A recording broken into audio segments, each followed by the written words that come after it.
as I do that, I'm also going to add the information for our private group into the chat.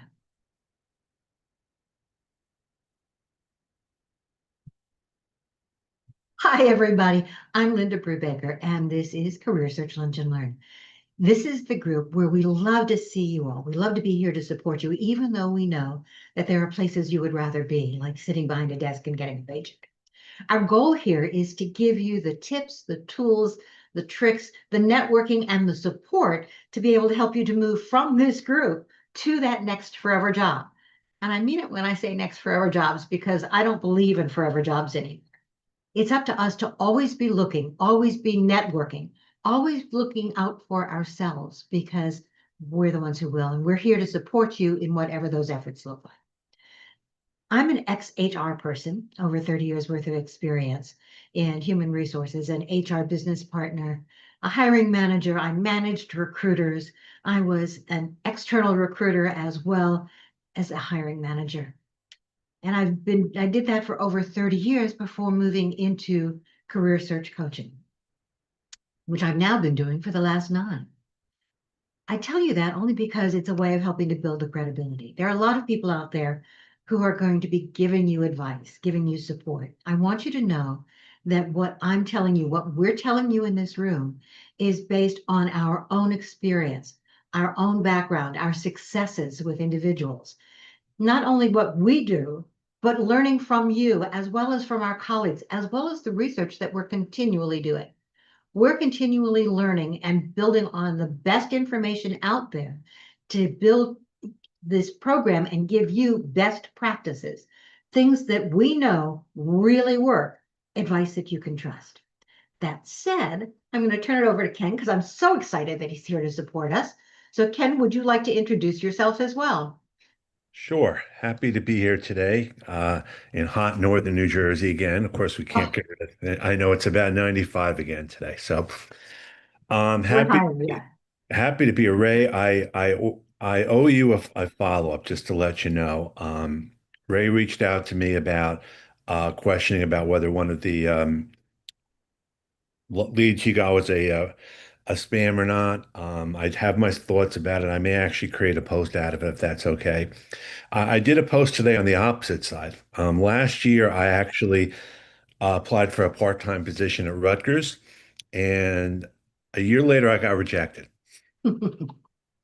Now, I knew the reason why, and believe me, didn't matter to me, but I did a post about it today to have people understand what's going on behind the scenes. And a lot of times this kind of relates to some of what we speak about. Just because a job is there may not be a job that's available anymore. They don't take it down. In this case, someone actually reached out to me um, that this was probably forgotten about and was never taken down. And maybe now with all the stuff going on there. So that's just another thing to consider. Um, Happy to be here today. Happy to offer best practices. Those of you that tried to reach out to Stacy Zapar last week, she's really just working specifically with recruiters now. Definitely connect with her. I have a couple of other resources as well. We are going to make something separate for job seekers. We are going to do that down the road. So definitely connect with her and stay in touch with her. Thanks a lot, Linda. Absolutely. Thank you. By the way, I'm one of those people who got this morning an email from another scammer. Hmm. Okay. They're really out there. They're strong. If you weren't here last week, make sure you go back to the YouTube and catch that update. You can also see the update and Ken's slides in our private group. I also just posted an article that Terry Seaman just shared with me about a half hour ago about how you know your account may be hacked or something. I think a lot of this is just Oh, that's combination good. of stuff. Yeah, like I said, based on my presentations, people reach out to me, and I'm happy to do what I can. Exactly. And so reach out to Ken, reach out to Sue Griffey, who can't be here today, reach out to me. If you think something is a scam, you're not quite sure whether it's right, whether it's a real profile, whether it's a real job, please reach out to us. We've seen so many of these. We're happy to help you decide whether or not it's real. Okay. Or at least give it our best information. Yeah, definitely. Okay. We may not always be right, but we'll do our best. Okay. Nice to see so many new faces in the room. For those of you who are new, I want to tell you the way that we normally start these is by sharing some quick wins.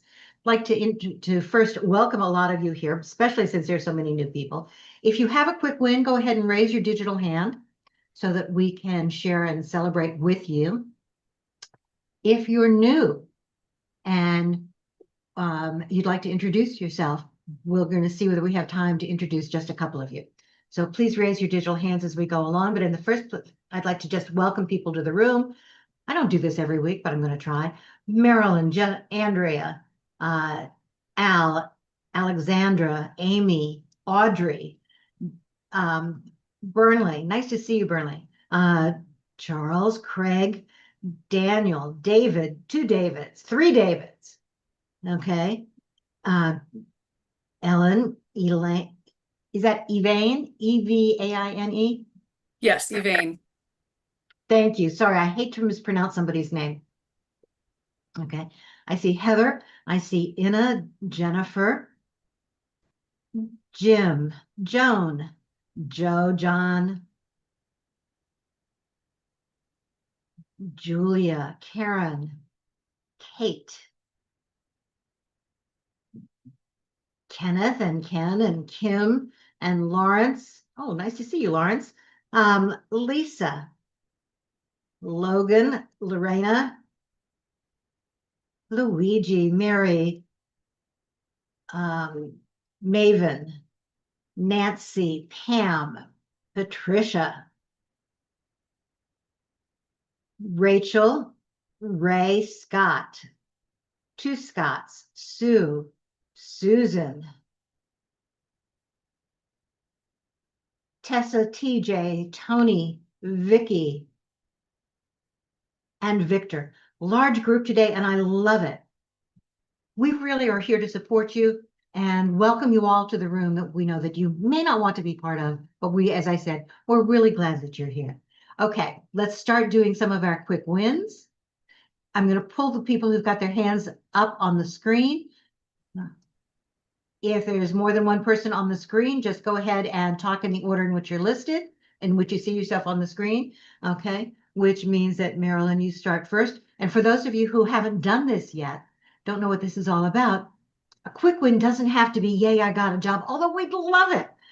It could be you tried something new. You reached out to somebody that you hadn't spoken to in a while. You did something different. You updated a profile.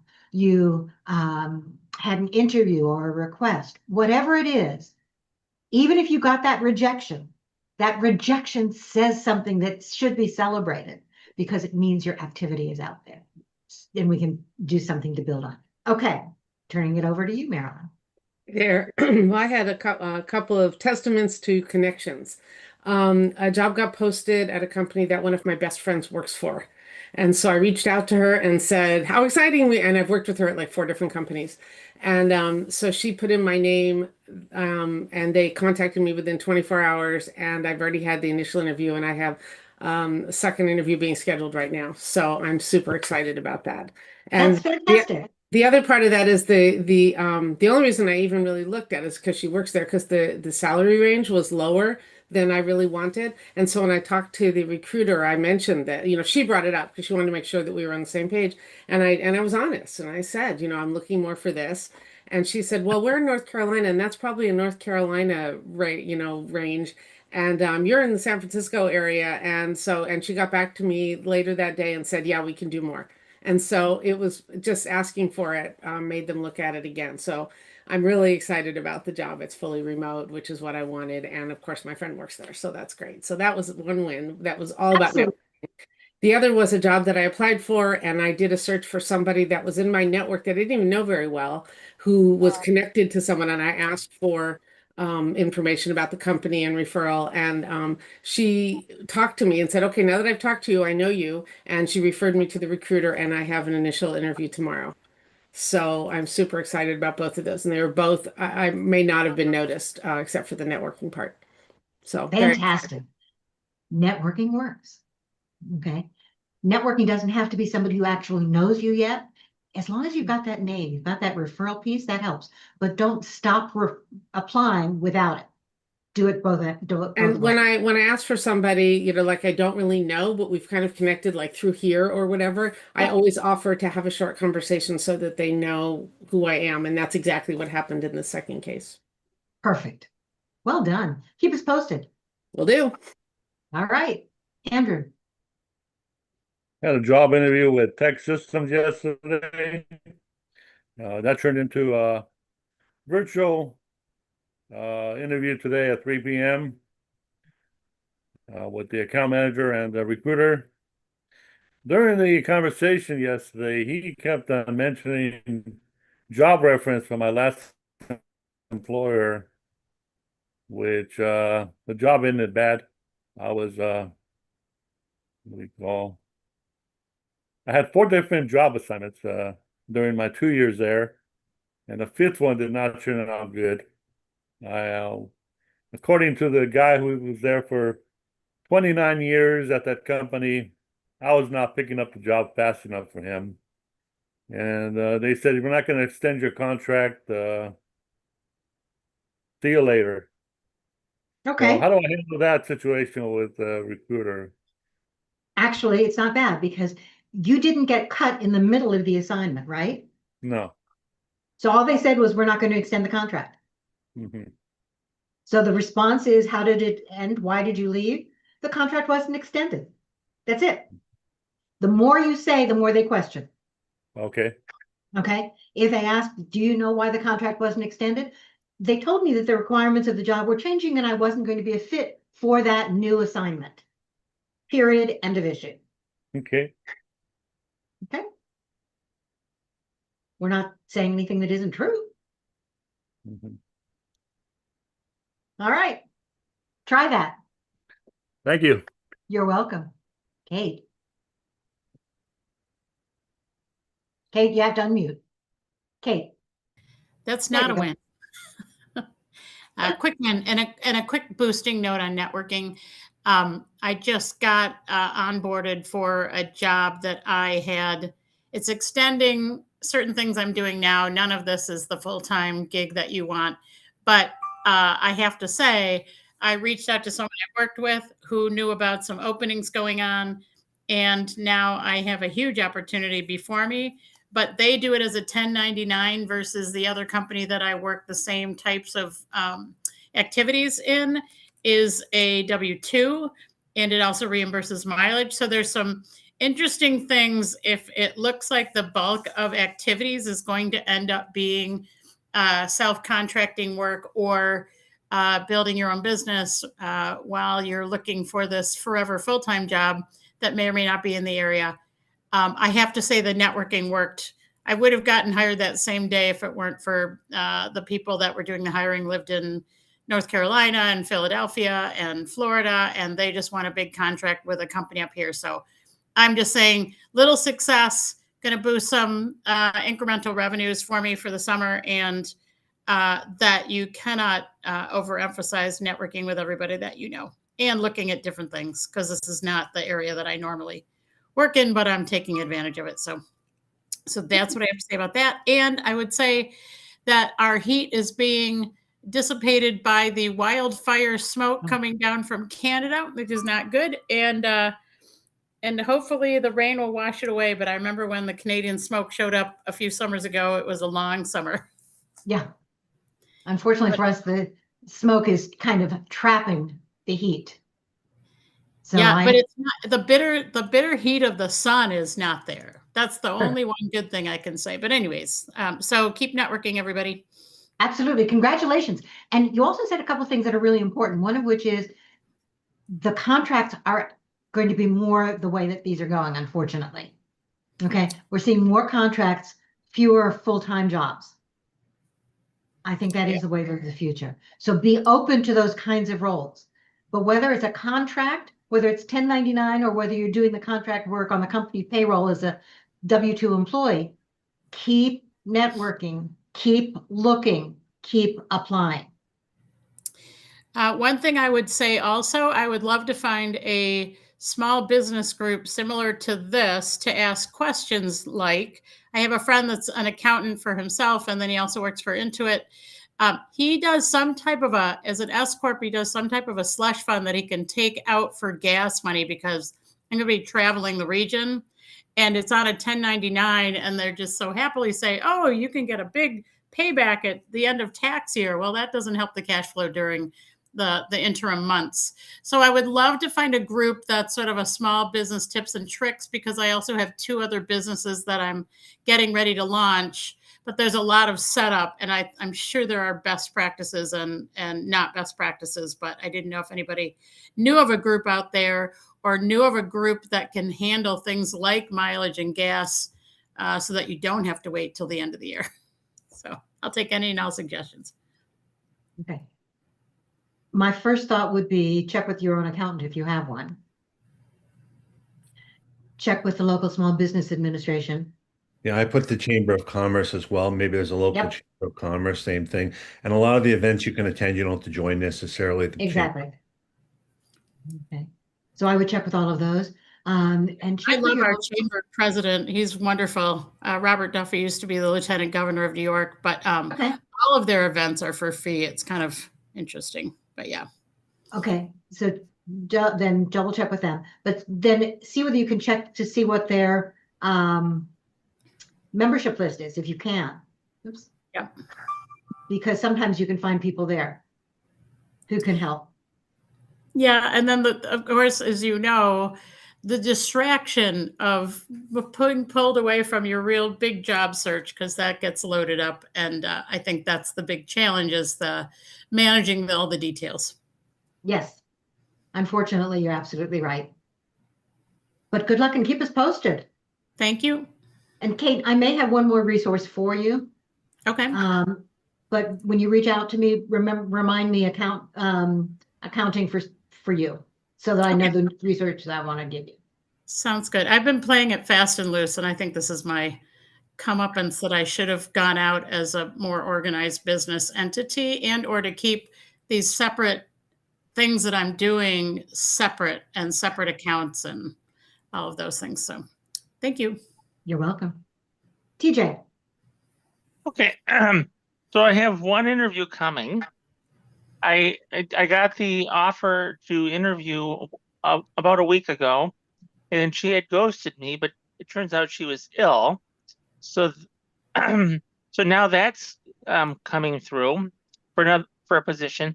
And then I was auto rejected for another position, but it turns out something got marked on my application.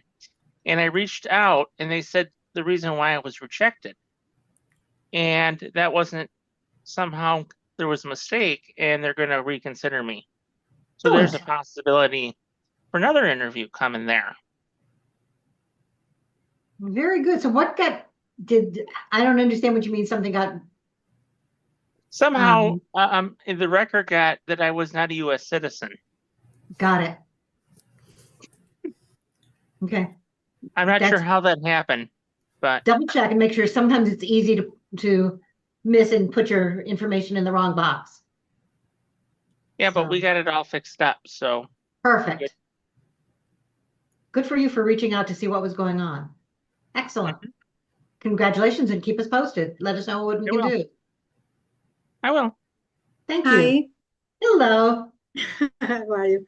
Yes, well, I wanted to mention that, like I mentioned before, I work as a casual employee for a company, and the structure of the company is that every manager has his own contract. So maybe 2 years ago and last year, and there was a nice volume of work, but this year they haven't received too many activities, too many assignments. So what I started to do was to do some networking inside the company with other managers. The manager told me that I could do that. So I'm just writing to them, offering, my expertise, that if they need me, they can call me, and I send my resume. Just, trying to market myself inside the company. I like the company. It's a large company. They have nice projects, very challenging.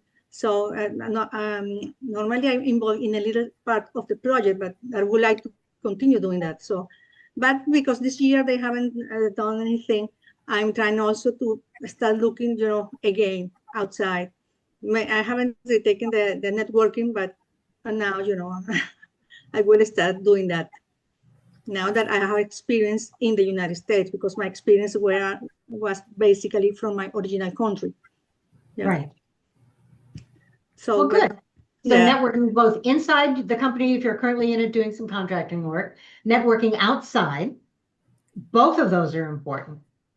Yeah, I will retake that. Even though maybe it's not the best moment, but I will start, doing the good things of networking. Yes, Perfect. thank you. Thank You're you. welcome. Thank you. Anybody else have a quick win?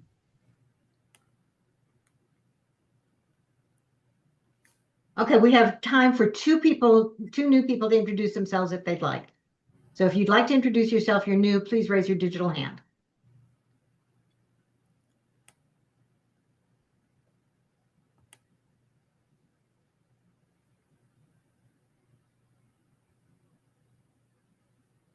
Hi, I'm Elaine. I'm a technical program manager. I'm located in the San Francisco Bay Area. From my notable experience, I've had 10 years in the Air Force as an instructor pilot, as well as 10 years at Facebook/Meta. I've got expertise with security, with aerospace, and with infrastructure data centers. So I'm looking for TPM roles in those industries for aerospace and tech. For those people who don't understand the jargon, can you please explain, no, the TPM, would you explain what that means, or just say it instead of just the acronym? And that's an important thing for all of us, is that when you're doing networking, not everybody understands some of the terms that are very common in your own industry. So make sure that you're using terminology that everybody understands.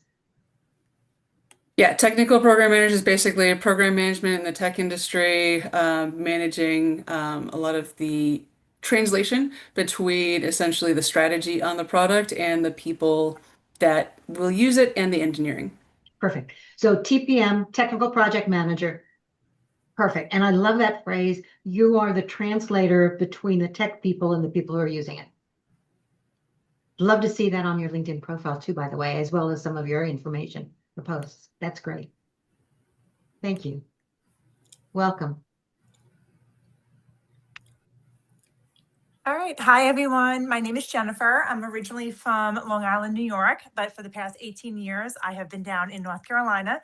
And after 9.5 years, our contract was not renewed. They went with a lesser cost new vendor. So I am in the field of specifically wellness. I was a program manager for corporate fitness centers. I have backgrounds in production, R&D, and headquarters, but I'd love to, which is what I was trying to do before, get into more of a client success role where I'm helping with operations, streamlining collaborations with vendors, with the clients. So I'm kind of open to branching outside of wellness, but my passion is obviously wellness and ergonomics and getting people to live their best healthy life. Excellent. Congratulations. And one of the things that we find is that we all have skills that are transferable. So moving from one industry to another, one type of field to another, can absolutely be done, but it's up to us to demonstrate how those skills match what somebody else needs. Turning your what you enjoy, what you've done before, into the why that makes sense for somebody else is what this is really all about. Okay. Excellent. All right, so we're going to get into today's topic. And for those of you, again, who are new, raise your hands anytime you have a question or concern. We're going to be doing a couple of things today that I'm hoping will work well. We'll see how they go. But what we're talking about basically is the idea that the job market right now isn't the best. And we all know that, okay? We know that there are lots of things going on here. I saw more layoffs being announced yesterday. At the beginning of the meeting, we were talking about jobs being posted that really aren't real or taken down when they need to be. We know all of that's out there. So you may have heard of the idea that 2026 is what's being called a low hire, low fire market. And what that means is that hiring is uneven. It's very slow. Companies are less likely to really post new jobs, we hope, unless they really want to fill them. But we also know that they're doing a lot of the fake job posting as a way of building up their candidate pool when the market opens up again. As a former recruiter, I will tell you that's a really bad practice. Companies are still doing it. It's a bad practice in terms of developing the company culture idea for potential employees. It's a bad practice from an employment standpoint, because by the time that job really does become open, in all likelihood, the people that I'm looking at are no longer in that same position, or may not be in that same position. And that's an important thing to remember. Is it a bad thing to apply for those jobs that may or may not be real jobs right now? If they are those fill the spot jobs? No, it's not. At least you get your information out there. Is it a good thing to recognize, though, that those may be just filling space right now? Absolutely. So don't use that as your sole means of doing things. When I say it's a low fire environment, not only are jobs less likely to be posted right now, we know that hiring has slowed down. It's also a low fire market in the sense that while we're still seeing layoffs every day or every month, overall layoffs are down 40% in the first half of this year. However, this is the second largest total number of layoffs in the first half of a year since the pandemic. So Say that again? Overall layoffs are down 40% in the first half of 2026 from last year. Okay, at the same time frame. Thank you. But this is the second highest first half total number of layoffs or percentage of layoffs since the first half of the pandemic, since the first half of 2020. I feel like you guys really reached for that data point, but thank you. That's good. I did, okay? But I wanted to do it for a reason. And the reason that I did that is that I want to remind you what this environment is like. We know that companies are still hiring. We know that layoffs are still happening. We know that some industries are doing more than others right now. We know that tech, for example, in their layoffs in tech layoffs are up about 80% or more in the first half of 2026 than they were last year, the end of last year. So in other words, tech layoffs are still increasing. It's not you, it's them. We know that there are several reasons, or we think there may be some reasons for why all this hiring problems are taking place. Some people are blaming it on the tariffs that took place earlier, so companies held back. Some people are blaming it on the AI environment and companies trying to do that.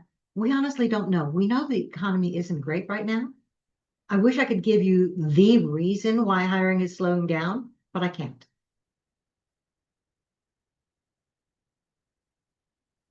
We do know that the latest data shows that employers' hiring plans are going up, but only by about 10% for the remainder of the year.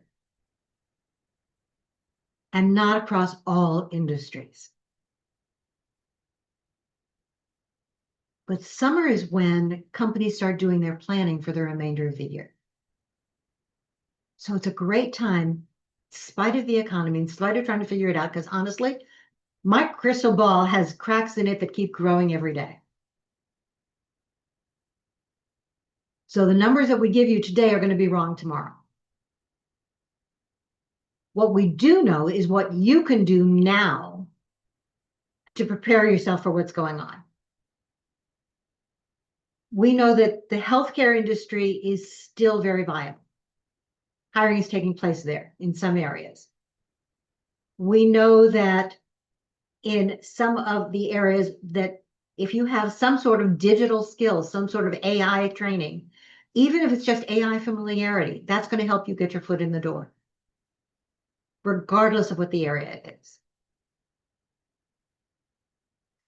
We also know that regardless of what the job market is looking like, there are some things that you can do right now to make sure that when the job market opens up, when you find that opportunity you want to apply for, or that you want to network into that company, that you're ready to go. And so that's what we're really talking about today. By the way, if you've got questions there, I'm honestly not monitoring the chat right now. Make sure that you are raising your digital hand if you've got that question. Yeah, I don't see a lot of questions in here, just some observations, actually. That's fine. Anybody who wants to share those, please do. Joan, you've got your hand up. I was going to say just what you're saying resonates, because I know in government with me and the freedom of information, they are, one guy said he had me in the pipeline. I don't even remember applying. It had to be over a year ago. Talked to 2 recruiters last year. So when the federal fiscal year ends, they can decide. And one had me sign a letter of commitment. This all happened just about, they're doing it now. So now's not the time to take your foot off the gas. Now's the time to still keep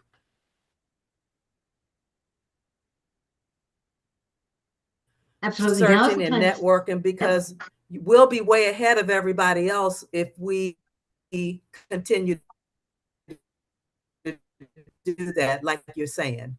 Absolutely. And so Joan is one of the people who's continuing to update her skill set so that she's ready when that job market opens up. Okay. A lot of companies have a fiscal year that may have just started July 1st. Some will start January 1st. Some will start actually in October. I have never figured that one out, but they do. Regardless of what it is, companies are reevaluating what their workforce needs to look like. So now's a great time to get out there and get yourself involved in a variety of different ways. So what can you do right now to make sure that you're ready when those jobs open up?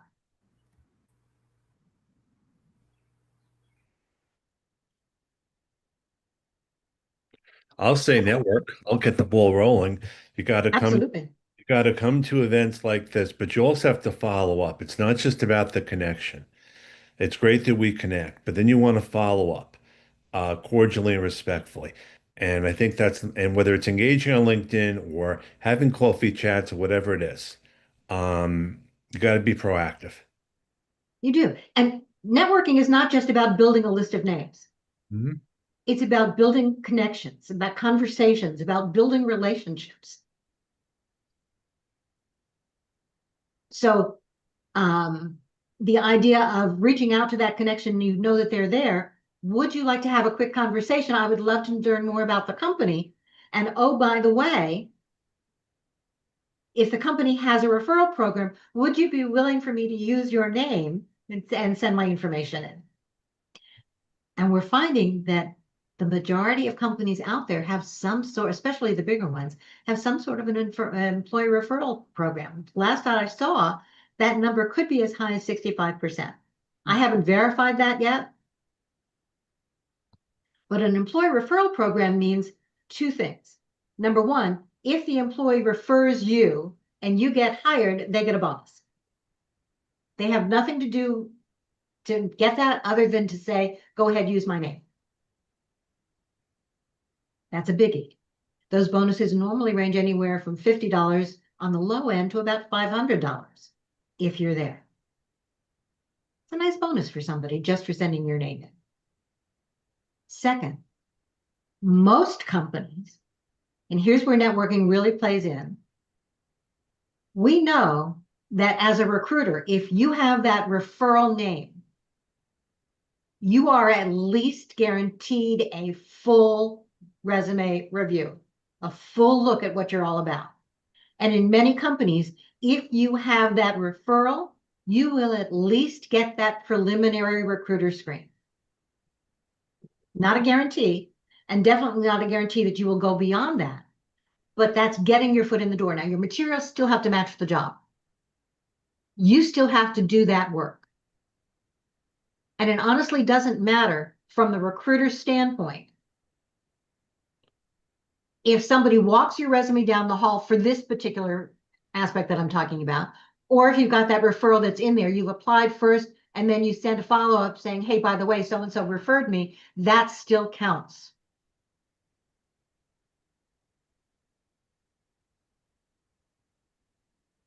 All of that works. Getting the job yourself is up to you. Doing the work, making sure your materials match the story, but getting your foot in front of somebody else, getting your materials in front of the right people, the networking can help there without a doubt. Okay. So what have you done recently in terms of reaching out to your network?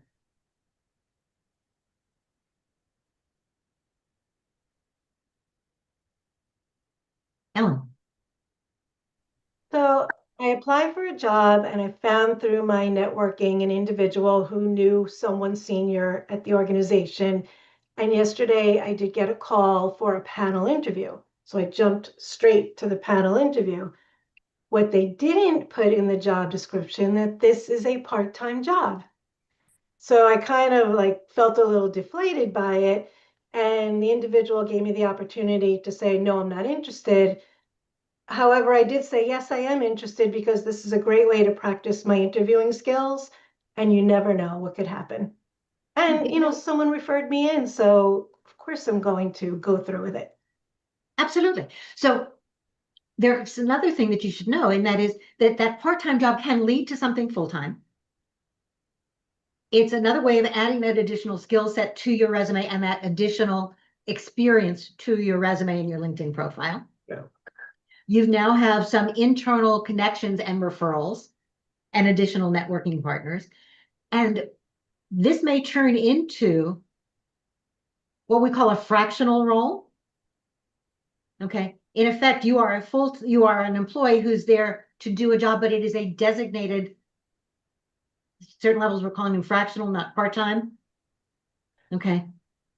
Right. And that becomes a part of the mix, but you're still looking for that full-time, whatever it is, as you go along. Right. I asked them, they said there's no end date, but obviously as part-time, there are no benefits as well. So you never know. That's what I'm doing. You never know. Keeps me fresh. Absolutely. Now, the other thing is it an employee, a W-2, or is it an I-9? I wrote down one of my questions for them as well, because I'm waiting on the confirmation email so I can do a follow-up back to that. I haven't received it yet, but it was only yesterday afternoon. I'm going to give it a little more time. Yep, I would. Okay. So if it is an I-9 as opposed to a W-2, Right. one of the things you can try, no guarantees, is ask them for an increase in the hourly rate in order to cover some of those added benefits. Can I ask that whether it's a W-2 or? You can always ask for more than they're asking for. That's what I'm Okay. thinking of doing. But one of the things I will tell you again, and I haven't done the calculations on this recently, but last time I was recruiting, which was about 9 years ago, it's about a 27% difference between what I'm paying you and what it actually costs me to hire you, keep you on the payroll. In terms of what I'm paying for my portion as an employer of your Medicare and Social Security, in terms of what I'm paying in reserve for your sick time and your vacation time. That adds up to about 27% add-on over and above your salary. Now, are you going to get that extra 27% if you're going in as a contractor? No. But many companies understand that if this is simply a contract role and it will not convert, that you are paying that extra benefits, and I would pay you, I might be willing to pay you a little more to compensate for your portion of the Social Security and Medicare, nothing else. Great. Thank you. You're That's what welcome. I'm doing. Yeah, absolutely. I think that's great. Keep us posted Great. and keep looking. Oh, yes. By the way, it was 4 months for me, Ken, with Rutgers. So I got the no. Really, 4 months? Yeah. When did you get it? Today or a couple? About 2 weeks ago. It started in February, and about 2 weeks ago. And the silence was, was deafening. I didn't rely on it. But Oh, no. neither did I. I was having fun with the post today. I mean, I knew what was going on, of course, but it's so annoying if you're a job seeker and you're thinking about it. It's like, you just have to move on. You do. And okay, having worked in a university, Yeah. okay, several times, not unusual for universities to do that. I have no doubt, and it's happened before. I just find it's maddening that you It go is. through all those different structures in there. It's like, again, at Rutgers, they're in a deficit right now. They're looking to cut costs, and I'm sure that's part of it. But again, as a job seeker, I don't care about all that stuff. No, you don't.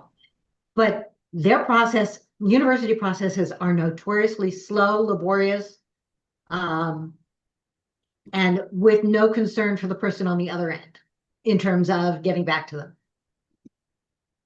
So yeah, sorry about that. TJ, Okay, can you hear me? we can. Okay, so here's my approach to the networking, if that was the question. Yep. So every job I apply for, no matter what job it is, I find 10 people in the target company. And I reach out to those 10 people. And instead of saying I just applied for the job, I look at their profile, it picks something about them. And I don't lead with that I applied. They're much more likely to accept if you don't lead with that. Mhm. So then I drop that in later on down in the conversation. That I was really liking your company, and what do you like working here?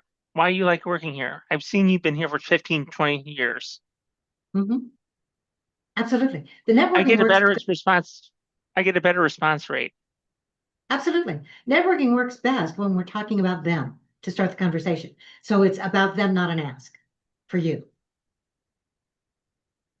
Absolutely, TJ. And that's Great. worked perfectly for me. Excellent.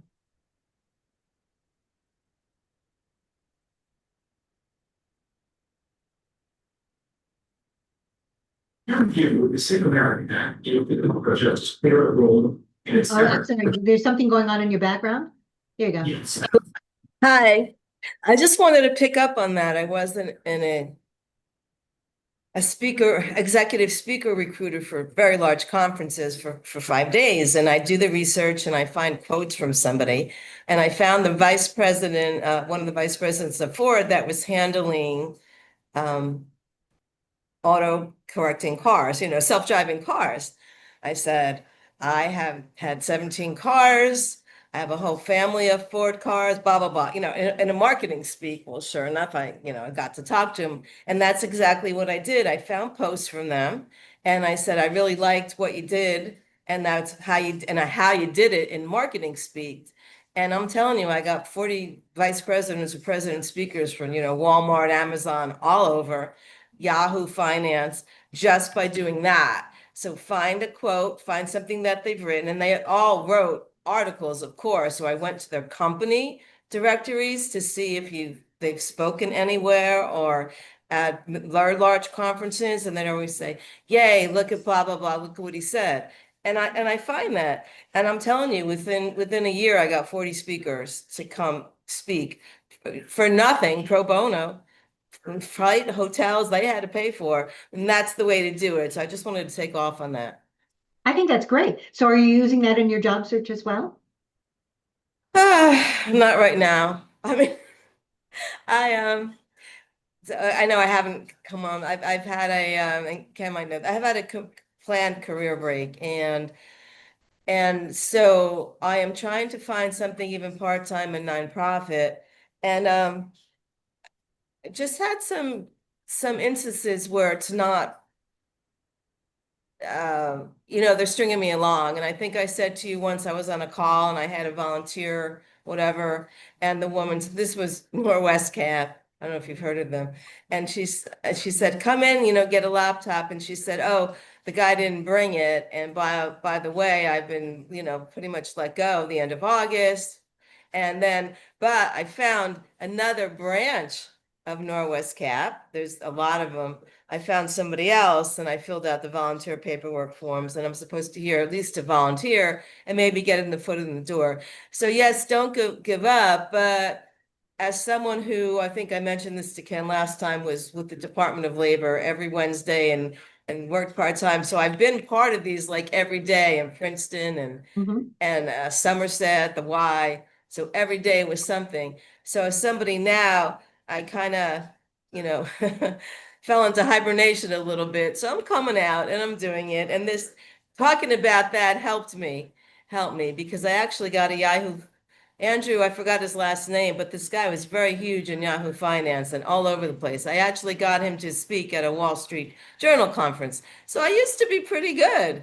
Now I'm getting back at it. And seeing Ken helps a lot. Right. So now you just have to turn that from getting the speakers for the employer to finding those contacts for you and making those connections again. Or see Ken once a week, you know. No, I mean, I started doing this way back when I was one of 10,000 that got let go at Lucent. And the Lee Hecht Harrison thing, oh, Ken, I'd love to privately tell you what happened at there. Oh my gosh. Not now, it's too long, but maybe I'll get your email and tell you. It's We'll have a hysterical. conversation offline. Yeah. Oh my God. Yeah, not online. But I had the Lee Hecht Harrison experience. And from there I went to the other networking groups and up in Dover, the Department of Labor. So yeah, I'll get back into, but just some tragedies and different things, and you know, whole grieving processes, and some real bad setbacks in some interviews and jobs. But right now I'm just even looking for something part-time, and used to be you can go get some part-time job anywhere. And nah, it's a little harder now, you know, it's a little harder. So but anyway, but thank you. I just wanted to say, TJ, yeah, find, not only connect, but find something that they've written, especially if they're an executive, because they write everywhere, and you'll see their little employees trying to give them kudos, and you'll figure out a way to praise them too. So that was good. Perfect. Thank you. Great tips. Okay, here's another one in terms of the connections. Recruiters are starting to look to see how connected you are to the company. So whether you've got that networking way in or not, if you are connected to 5, 10, 20 people from that same organization, even if you've never had a conversation, companies are saying, this person is really serious about working with us. They've already got those connections. This is somebody we may want to consider. So that's that hidden silent networking piece. It still works. It's not as effective as having somebody actually send you in, but it's that piece that still is an effective aspect. So keep reaching out for those people in those organizations. You never know how they might help and how we can help you. So that's the next piece, is how can we help you? One of the things that we all want to do is be able to build those target lists of companies. You've heard that before. Target lists of companies are good when you've got some additional kinds of things that you're looking for, you know, specifically. But for many of the jobs that we have, I want you to build 2 separate lists. One is a target list of companies. The second is a target list of people you want to network with, or the kinds of positions you want. So maybe 3 lists. We often think about those target lists for companies, but not necessarily the target lists of people that we want to connect with. Connecting with people, even in companies who are not on your target list, even for jobs in companies, for jobs you are not currently applying for, will still be beneficial. You never know who they know. And when you start talking to people, building those relationships with people who are doing the kinds of work you want to do, or in the companies in which you would like to work, you'll learn more, you will become more valuable, and you will have more resources, more information that you can bring to the next job, and more people you can network with to network your way in. Can I see you smiling over there? No, I'm actually just looking at a couple of things off to the side. That's okay. Yep. Okay, I'm doing the same. Yep. So one of the things, as TJ mentioned, or as somebody else mentioned, and I apologize, I don't remember who it was. There are several different kinds of networking referrals in. We're going to do a whole setting on networking in a couple of weeks. I just haven't edited into the calendar yet. But one is just having the name. If you reach out to me and say, I need a name somebody at this company, I might be able to give you a name, not necessarily a warm referral. If this is somebody who's a second level connection or somebody I've never spoken with, I can't refer you in and say, hey, this is a person who's the next best thing to sliced bread. However, if I give you the name, you can use my name and say, hey, so-and-so Linda suggested that you might be a good person to talk with, and start that way. And I can make those kinds of connections. We all can do that if we choose to. And I'm hoping you're going to choose to do that. In the last 2 weeks, I've made over 11 of those connection referrals for individuals. At least, and I usually remove myself from those conversations after people connect. But of those 11 referrals, 8 of them actually resulted in the other person at least starting a conversation online. I don't know whether they ever spoke. I don't know where it went, but I do know that some of those things work. Even if all we can do is give you the name and you can use that name to move forward, it gives you that name of somebody else that you now know you want to connect with, that you want to follow. Those kinds of connections. That's the benefit of LinkedIn. Okay. It's who knows who knows who knows who. And all of those are extremely effective in terms of building not only your network, but your credibility and your into new companies and new positions. So when was the last time, you were able to do that? When was the last time you reached out to networking connections for yourself or for someone else? Has anybody else made some of those kinds of introductions? If you have, or want some of those introductions. If you've made some of those introductions, perfect, okay? So Kate said, yes, you did. Okay. I do have a question on that. I am a huge networker, and to be honest, I've never gotten a job through a paper resume application. It's always networking. But I have to just encourage both myself and others. You really have to get to know the people before you can refer them. Like, I see a lot of things. I know a lot of people that could hook you up, connect you, but I got to get to know you. And I'm not good at sharing that. I have to commit to the path I'm going down, which of course always ends up being channel development, sales, and all that stuff. But I'm not 100%. I'm like 70% committed. But I think there's lots of opportunity out there. And Linda, another idea. All of this AI business is driving me nuts because there's no real community group or group like this that kind of lets you ask questions, share ideas, and just get the heads up on the, oops, be careful with Claude and this, or be careful on, there's so many different paths to go down. I really think we need a segment of the call to ask questions or to continue to have that in like once a month or twice a month. I loved all your people that you brought in.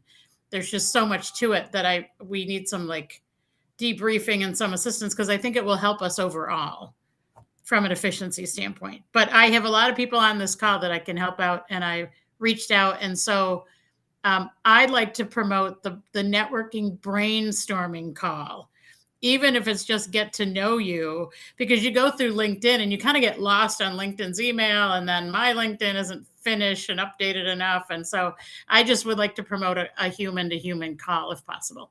That's all. Thank you. I think that's perfect. Okay.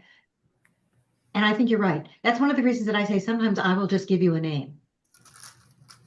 Okay. And then let you follow up, as opposed to being able to really build that information into that. You need to do those kinds of conversations, but I'll give you the name unless it's something that I can really do. Yeah. And yes, the AI, we've got to do a lot more of it, not only here, but elsewhere. Okay, I think you are next, Marilyn. Sure, I thought Charles was. Did you talk, Charles? No, all right, No. Charles. Oh, okay. I was just going to say, I once asked a former boss for a referral to somebody else, like an intro to somebody else to get a referral because he knew someone at that company, and he said, I'm happy to do it, but I don't know if it'll help. I said, anything's better than nothing. The guy took my call. We chatted for 15 or 20 minutes. He said, I'll refer you, but I don't know you. I can't recommend you, which I Right. thought was an interesting distinction. Needless to say, it didn't go very far, but I appreciated my boss was upfront about the nature of their relationship, and I thought it was the first time I've ever heard somebody say after talking to you, you seem like a nice enough guy, but I don't know you enough to say to vouch for you, which I thought was honest, and I appreciated that. There's no misconception about where I stood. And there's also, that's really an important distinction too, because when somebody is referring you, there's the referral is, I want that bonus. That's your name. Here's somebody else you can talk with. A recommendation is putting my reputation on the line. 100%. Okay.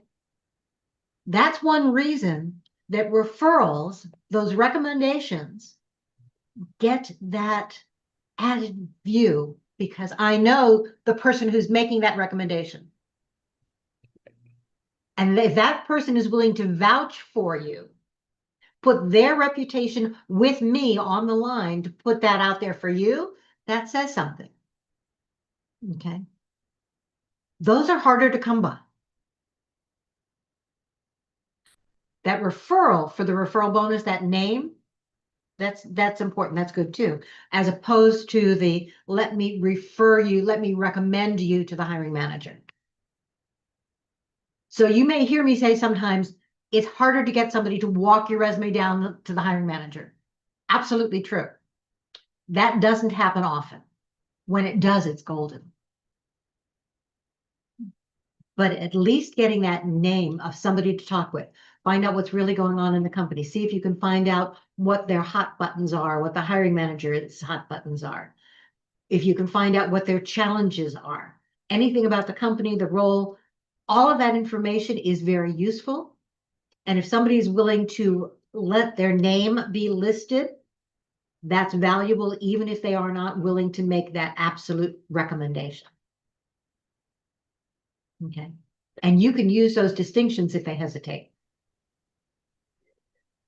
So I had a few things to add. First of all, when I want somebody who's a first level connection for me to connect me with someone else, I always say I just want to have a chat with them. I have applied, but all I want to do is have a chat with them and about the company, no pressure. And so that's all I do. I go in and say, I'd just like to find out about the company. Tell me about your experience working there, blah, blah, blah, blah, blah. Now that we've talked, do you mind if I connect with you? And so then I get a first level connection at the company with no pressure. I'm not asking them to refer me about anything.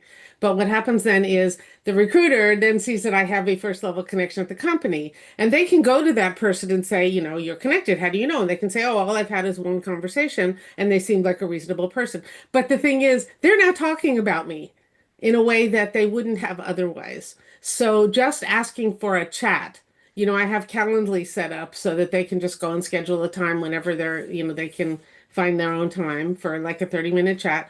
And that's all I'm asking of them. So I'm not asking for a referral because they don't know me. But I Exactly. can get that with that conversation, they generally will be okay becoming a connection on LinkedIn. So that's what I'm asking for. Also, the other thing that we might consider here that I've done in another group is spend part of the meeting doing a breakout session. So, breaking into small groups, and for like 5 or 10 minutes, we introduce ourselves. So you've now met and had a small conversation with 3 more people or 4 more people that you might not otherwise be able to put a face with the name and a little bit. So we might consider that here. I do that in another one of my networking groups. And so every week I meet 1 or 2 more people and we connect on LinkedIn, and now I can say I've had a conversation with them and I know something about them. So that was really important. The third thing was, I'm sorry, I'm just a lot of I've been saving up things, is in my cover letters. First of all, I've curated a lot of recommendations on LinkedIn. I've gone back to former colleagues and say, would you do a written recommendation? And they say lovely things, and you get to decide if you want to accept them, right? And so I always put in my cover letter, please look at my LinkedIn recommendations for an idea of how I would be as your colleague. And I direct them there because I feel like that's important, that they can look at people who worked for me, people I worked for, peers, and see what they say about me. And I think that's almost as good as having a person do it. Absolutely. I think that's a great idea. So Okay. I just point them there. I specifically say, please go look at those in my cover letters.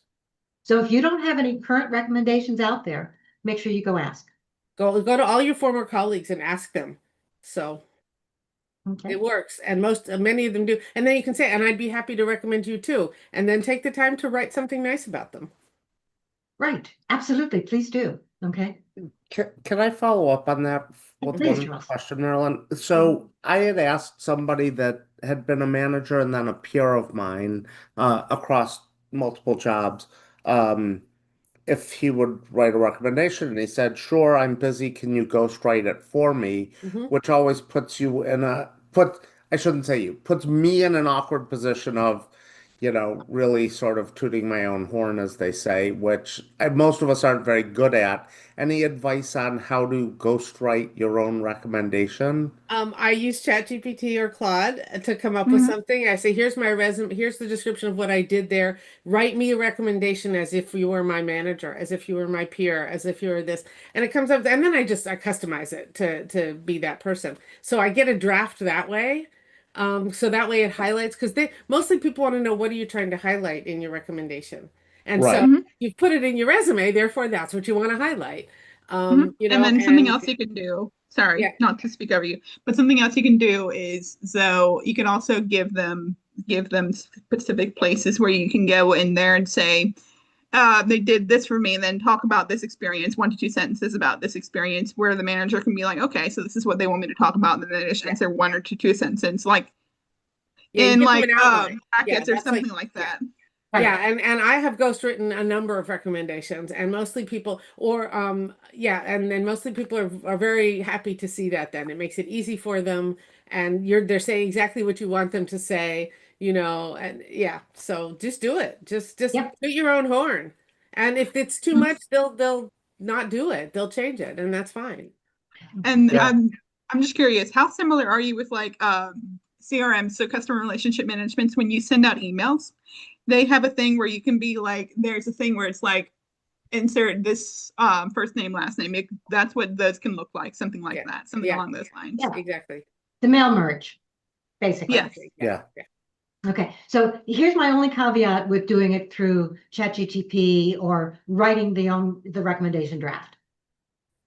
You don't want all your recommendations from people to sound exactly the same. Exactly. So you have to customize it. You have to say, I go in and edit it and actually change it to like, and on this project, and I name the project. Perfect. On our blah, blah project, Marilyn excelled at this and this and this. So I'll put that in there. Good. And that'll make it not sound the same. Okay. So I think that's a great thing. So yes, something that I have to commit to doing is asking more people for those recommendations too. Okay, as well as giving them. Your goal, by the way, you want to give at least as many recommendations or more than you ask for.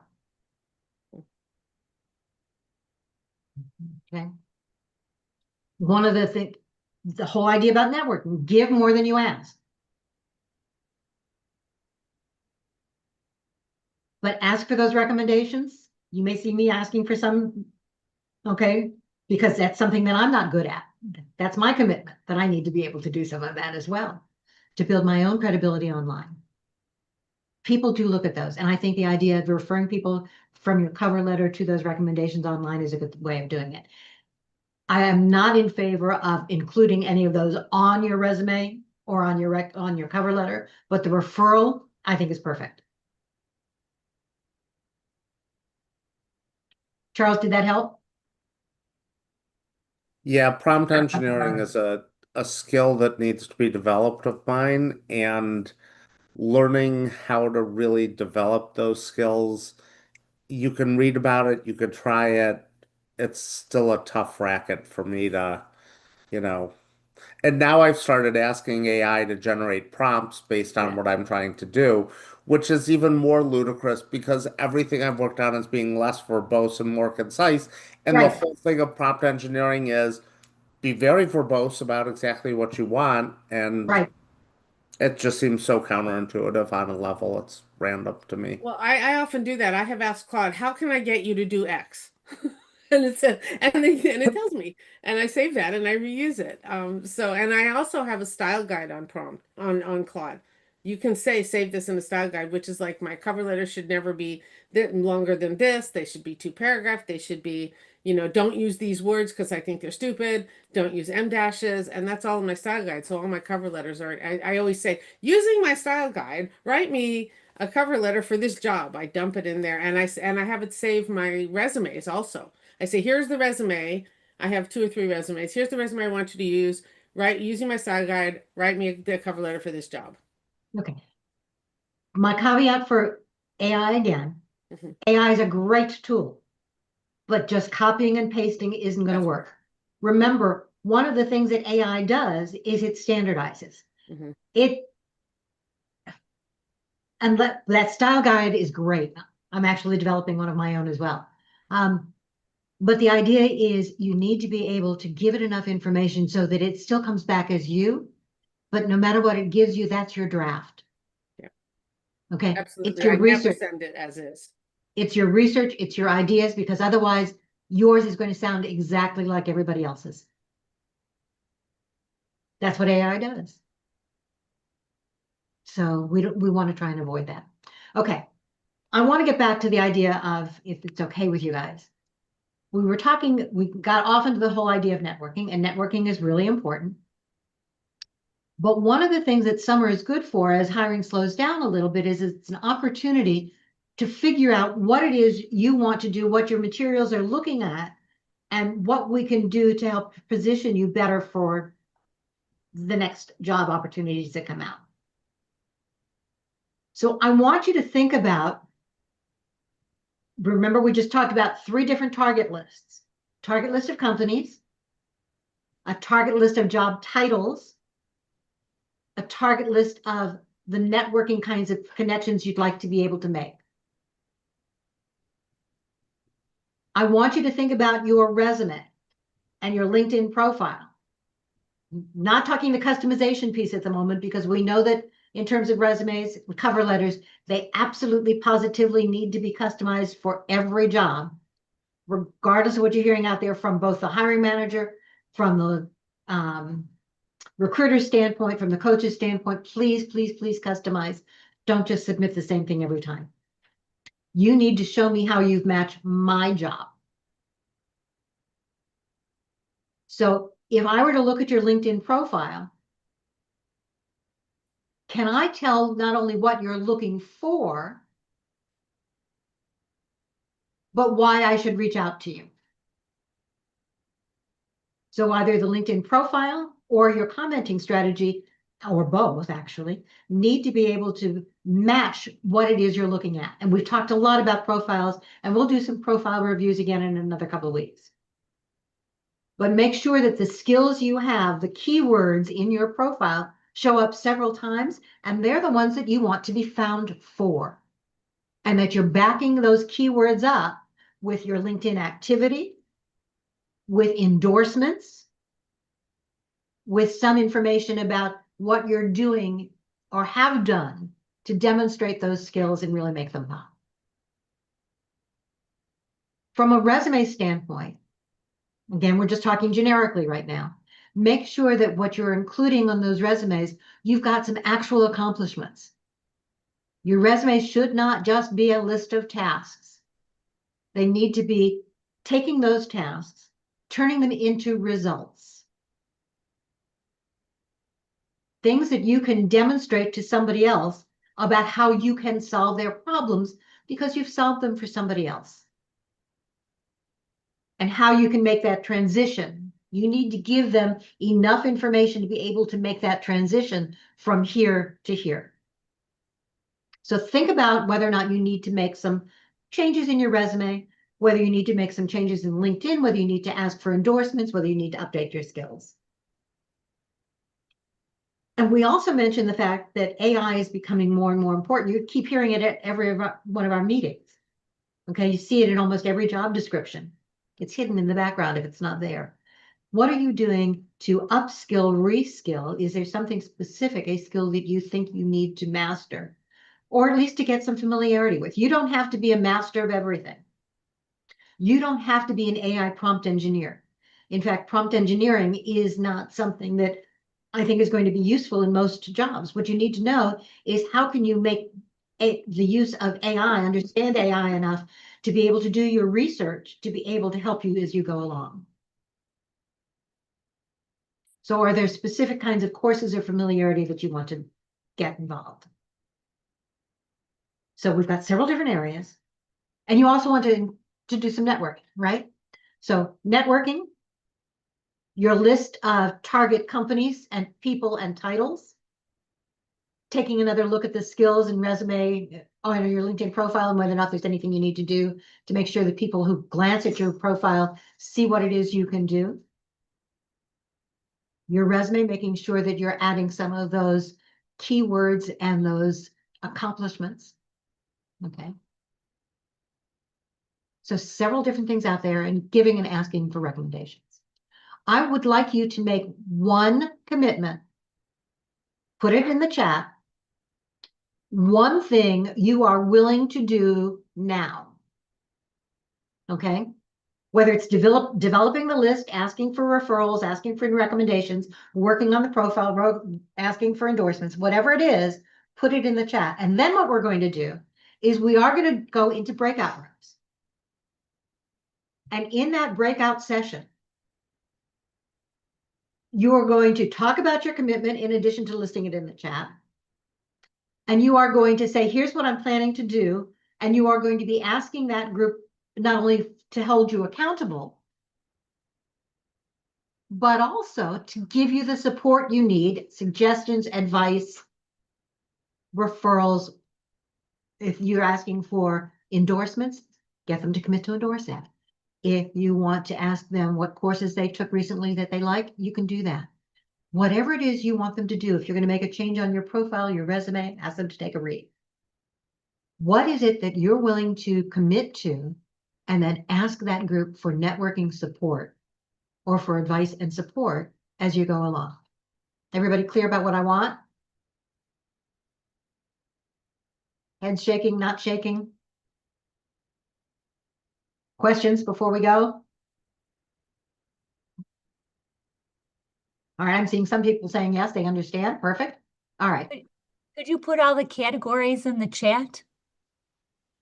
Absolutely. Okay, thank you. Okay.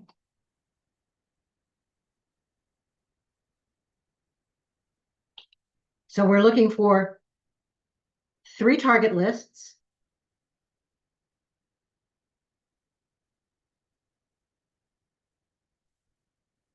Companies, titles, people.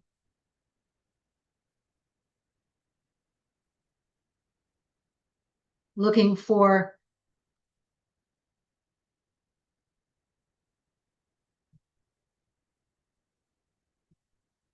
skills and profile match. For what you want to do.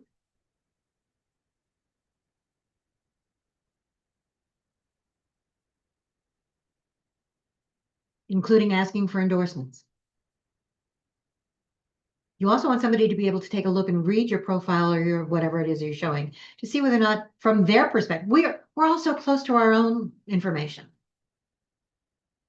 Can somebody else who doesn't know you well read that and understand and see what's there?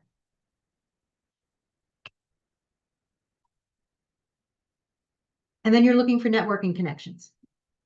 If you have that target list, if you have that company, if you have other people that you've been, or jobs that you're trying to find out more about, ask people for specific connections to those organizations, to those job titles.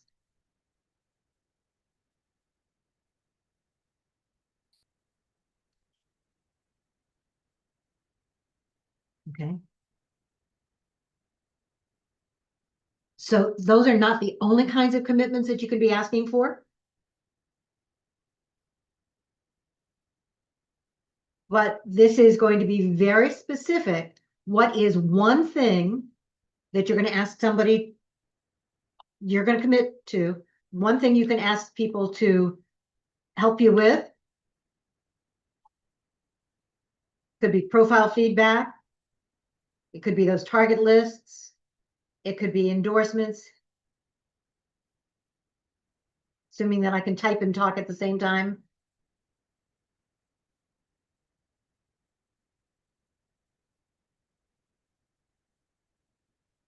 The name of a person at a company you're targeting.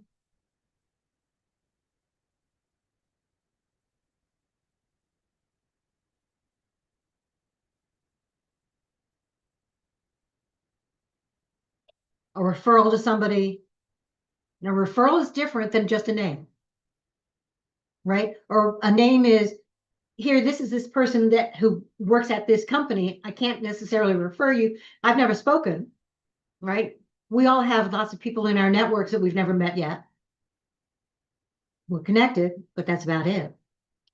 But it could be somebody, I can give you the name or I can give you a referral. I've actually had some of those conversations and I can actually make that one referral. Okay.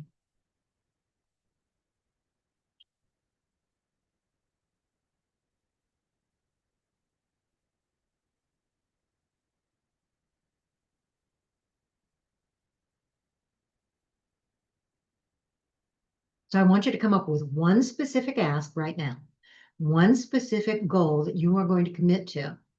Okay. We're going to ask in our private group to see how you're doing. We're going to go into breakout sessions in just a minute. Before we do, though, I want to remind you to copy the chat. I'm going to give you 2 ways to do it. I will copy the chat myself and put it into our private group later.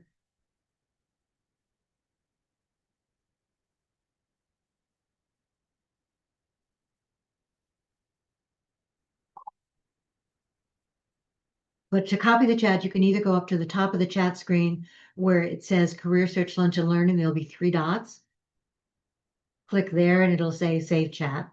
Or you can click anywhere in the chat itself and do a Control Select or select all and then copy and put it into your own Word doc or any other doc that you use, like a Google Doc. The reason that I'm telling you now is that when we go into breakout rooms, it will break the chat as well.